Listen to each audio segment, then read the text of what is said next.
10 Deep Lessons from the book, The Manipulated Man. Number 1. Constant self-abasement in the presence of men has led women to develop a secret language which other women understand, but is incomprehensible to men, since they take it literally. It would therefore be a great advantage to men to hold the key to this code, and so create a sort of dictionary for themselves. Then, whenever they heard a standard phrase, they could decipher its real meaning. Here are a few examples with a translation into male language. Coded. A man must be able to protect me, meaning, a man must be able to spare me from all forms of discomfort. What else could he protect her from? Robbers? An atomic bomb. Coded. I need a man to make me feel secure, meaning, above all, he must keep his money worries to himself. Coded. I must be able to look up to a man, meaning, to be a possible candidate as a husband, he must be more intelligent, responsible, courageous, industrious, and stronger than I am. Otherwise, what purpose would he serve? Coded. Of course I would give up my career if my husband asked me, meaning, once he is earning enough money, I'm never going to work again. Coded. The only thing I want in life is to make him happy, meaning, I will do everything in my power to stop him from knowing how much I exploit him. Coded. I will never bother him with my trivial problems, meaning, I'll do anything rather than keep him away from his work. Coded. I am there for him alone, meaning, no other man has to work for me. Coded. In future, I shall devote my life to my family, meaning, I'm not going to lift another finger for the rest of my life. It's his turn now. Coded. I don't believe in women's liberation, meaning, I'm not such a fool. I'd rather let a man do the work for me. Coded. After all, we are living in an age of equality, meaning, if he thinks he can order me about because he earns money for me, he's sorely mistaken. Coded. I'm so bad at doing things like that, meaning, that's a job he will have to do. What's he there for anyway? Coded. He knows absolutely everything, meaning, he even serves the function of an encyclopedia. Coded. If a couple really love each other, there is no need to get married at once, meaning, he is being a bit obstinate, but I'll get around him in bed. Coded. I love him, meaning, he is an excellent workhorse. 2. What is man? A man is a human being who works. By working, he supports himself, his wife, and his wife's children. A woman, on the other hand, is a human being who does not work, or at least only occasionally. Most of her life she supports neither herself nor her children, let alone her husband. Any qualities in a man that a woman finds useful she calls masculine, all others, of no use to her or to anyone else for that matter, she chooses to call effeminate. A man's appearance has to be masculine if he wants to have success with women, and that means it will have to be geared to his one and only raison d'etre, work. His appearance must conform to each and every task put to him, and he must always be able to fulfill it. Number 3. What is woman?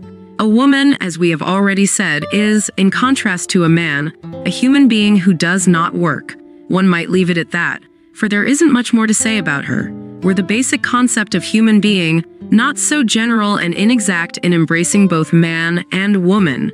Life offers the human being two choices: animal existence, a lower order of life, and spiritual existence. In general, a woman will choose the former and opt for physical well-being, a place to breed, and an opportunity to indulge unhindered in her breeding habits. At birth, men and women have the same intellectual potential. There is no primary difference in intelligence between the sexes. It is also a fact that potential left to stagnate will atrophy. Women do not use their mental capacity. They deliberately let it disintegrate. After a few years of sporadic training, they revert to a state of irreversible mental torpor. Number 4. Man, unlike woman, is beautiful because man, unlike woman, is a thinking creature. This means man has a thirst for knowledge. He wants to know what the world around him looks like and how it functions. Man thinks. He draws conclusions from the data he encounters. Man is creative. He makes something new out of the information achieved by the above processes. Man is sensitive. As a result of his exceptionally wide, multidimensional emotional scale, he not only registers the commonplace in fine gradations, but he creates and discovers new emotional values and makes them accessible to others through sensible descriptions or recreates them as an artist. Of all the qualities of man, his curiosity is certainly the most impressive. This curiosity differs basically from that of woman. A woman takes interest only in subjects that have an immediate personal usefulness to her. For example, if she reads a political article in the newspaper, it is highly likely that she wants to cast a spell on some political science student, not that she cares about the fate of the Chinese, Israelis, or South Africans. If she looks up the names of some Greek philosophers in the dictionary, it does not mean she has suddenly taken an interest in Greek philosophy. It means she is trying to solve a crossword puzzle. If she is studying the ads for a new car, she is not doing it with a platonic interest in its technical features, but because she wants to own it. Number 5. To someone from outer space, surely men would appear infinitely more worthy of admiration than women, for man has intelligence as well as beauty. Throughout the centuries, man's standard of values must have become sadly confused, otherwise women would never have been called the fair sex. The mere fact that they are so much less intelligent than men is enough to contradict such a conception, for a stupid person can never be thought of as beautiful unless judged on the purely physical level. But it should be emphasized that the fault lies with man himself, who valued women according to standards by which people and animals are on the same level. If he had not done so, women would hardly fit into the group Homo sapiens. A man needs a woman because, as we shall see, he needs something to which he may subject himself. But at the same time, he must retain his self-respect. This leads him to endow woman with qualities which will justify his subjection. As woman has never yet made any attempt to use her wits, he cannot call her intelligent, but he gets close to it by creating the concept of woman's intuition. So, in the absence of any other real qualities, he calls her beautiful. Aesthetic standards are necessarily subjective, and each aesthetic judgment one makes is an act of personal choice. But subjectivity easily turns into an excuse, and man is only too pleased to allow himself to become a slave. Number 6. A man assumes that since woman adorns herself with the obvious intention of drawing all eyes toward her, she must have some reason for her action. So man finds woman beautiful because she thinks she is beautiful. Indeed, he is very grateful for being allowed to share this opinion. But this feminine claim to beauty is also supported by subterfuge, by a trick. Woman's greatest ideal is a life without work or responsibility. Yet who needs such a life but a child with appealing eyes, a funny little body with dimples and sweet layers of baby fat and clear, taut skin, that darling miniature of an adult. It is a child that woman imitates. Its easy laugh, its helplessness, its need for protection. A child must be cared for, it cannot look after itself. And what species does not, by natural instinct, look after its offspring? It must, or the species will die out. With the aid of skillfully applied cosmetics, designed to preserve that precious baby look, with the aid of helpless, appealing babble and exclamations such as ooh and ah, to denote astonishment, surprise, and admiration.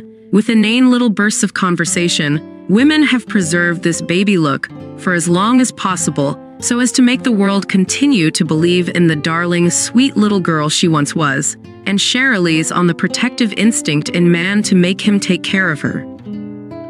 Number 7. Only the oppressed have any real need of freedom, yet as soon as they are free, and providing they have the intelligence to weigh their freedom against the possible consequences, this need changes.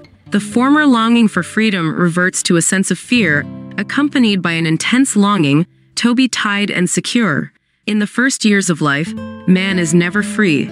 He is hemmed in by adult rules, and having no experience of social conduct to guide him, he is entirely dependent on them. As a result, he develops an acute desire for freedom and feels a desperate need to escape from his prison at the first opportunity. Once a human being is free, if it happens to be rather stupid, and women are stupid, it will be quite happy with its freedom and try to retain it.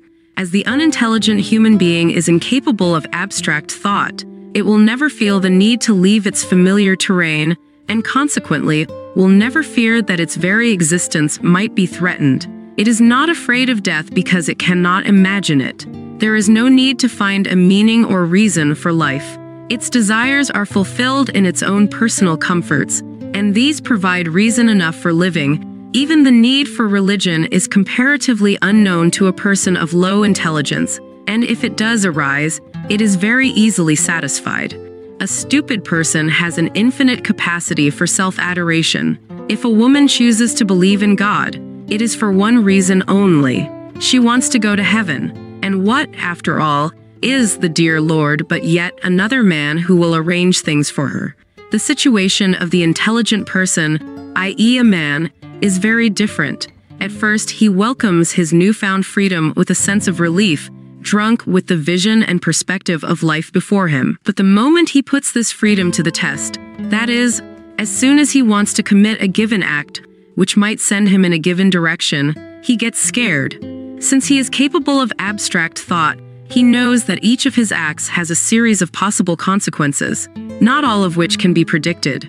If he decides to act of his own free will, the responsibility will be his alone. At that moment, man would be delighted to cease all activity, but because he is a man and it is man's destiny to act, he begins to long for the rules of his childhood, to long for someone who will tell him what to do, to give meaning to his now meaningless actions. These actions are meaningless because they serve his comfort, but what does he serve? At this point, he will search for a new deity, one to take the place of his mother, the deity of his childhood. The moment he finds her, he becomes her abject slave. Number 8. To ensure that the happiness of man in subjugation is brought about by a woman and not by other men or some sort of animal, or even by one of the above-mentioned social systems, into man's life are built a series of training exercises, whose practice begins at a very early age. It is fortunate for a woman that the male infant is under her close jurisdiction, as it is easiest to train him then.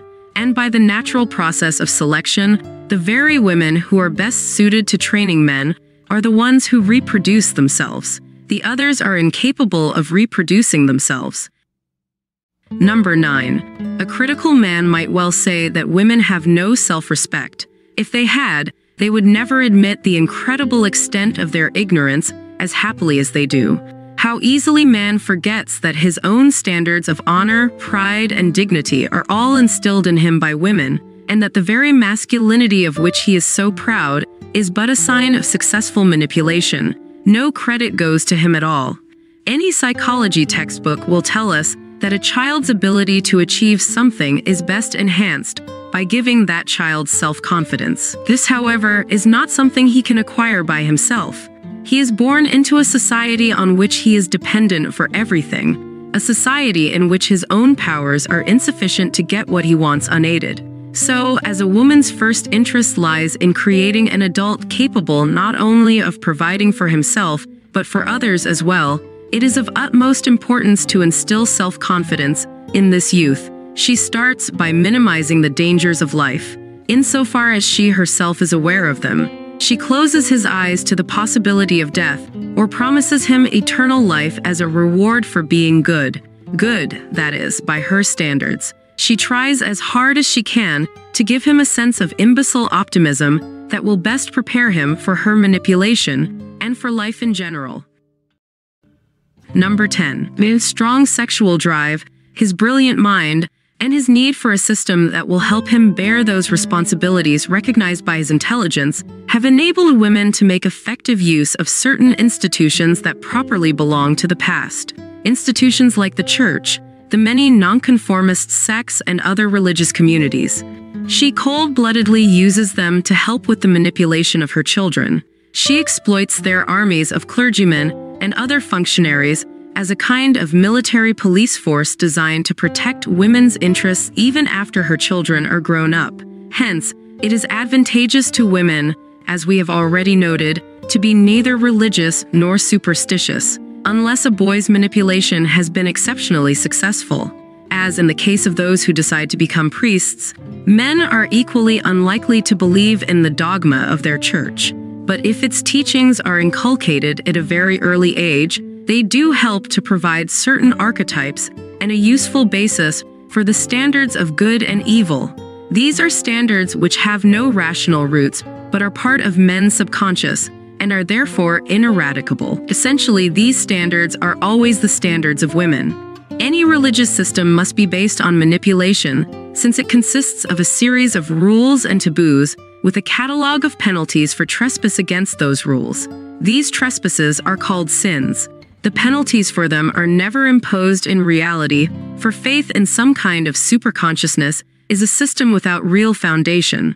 No one could know about secret sins or exact punishment for them. As a result, people are apt to say that an unavoidable misfortune, such as the loss of a friend or an earthquake, is a punishment. In earlier times, when man's understanding of such disasters as plagues, crop failures, and lightning was limited, men believed they were punishments for sins committed at some previous time, and so they thought to avoid them in the future by unconditional surrender to rules or by repentance, a kind of brainwashing. Such myths become obvious as man's mind develops. He can prove fallacy by committing a sin without incurring any subsequent signs of wrath. But the deep-seated fear of punishment, the feeling of having sinned, carefully cultivated during a child's earliest years, will prevent him, as an adult, from doing something that was considered bad when he was a child. And if, by chance, he does do something which as a child he called a sin, he will have at the very least a bad conscience.